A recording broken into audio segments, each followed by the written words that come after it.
time warp given that last speaker. I mean, the bill we're talking about here today is a Taxation Remedial Matters Bill.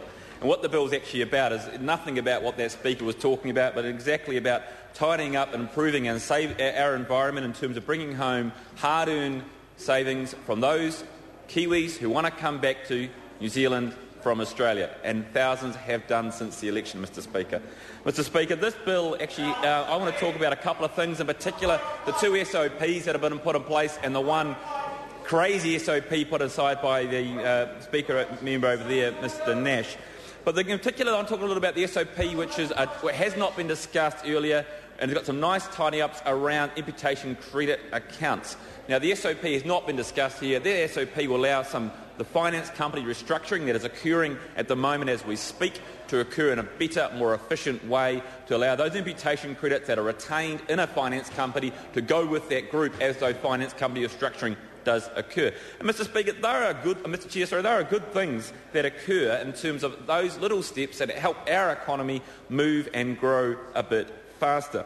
But, Mr Chair, I mean, we've talked a little about, I'll talk a little bit about Mr Nash's proposed SOP, which is some window dressing of putting in place an arrangement where for little gain to overall ratepayers, there could be a one-off, putting aside GST.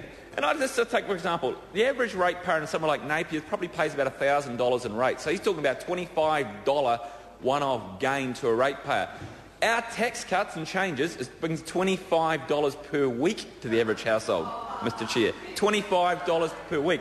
We've heard over there discussions about, well, 75% of people earn less than X. Well, I can tell you in my household, 75% of people earn less than $40,000 because I'm the only worker in my household, Mr Chair. I have two children and I have a mother at home who looks after children.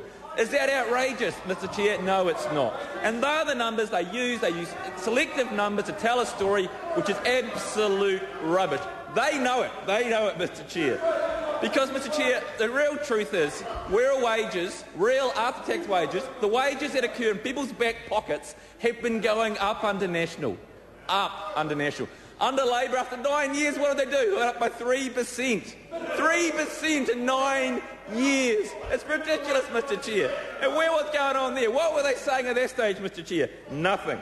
Mr Chair, this bill actually puts in place nice little changes to help our economy grow a bit faster. It helps bring in places which allows savers to bring cash into New Zealand to invest in those things that make sense. Not investing billions of dollars in train sets, which is an absolute disaster, which made some investor in Australia richer.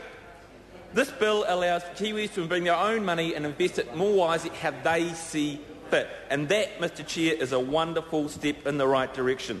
We've seen in many ways, in terms of what actually may occur around some of the issues around what Labor's talking about savings. That's actually not relevant to this bill at all. This bill is about tidy up with the GST and tax system to improve savings in New Zealand and improve our economy growing. Not about what those members there are talking about. It's actually absolutely irrelevant, and I wish they would actually talk a bit more about what this bill does.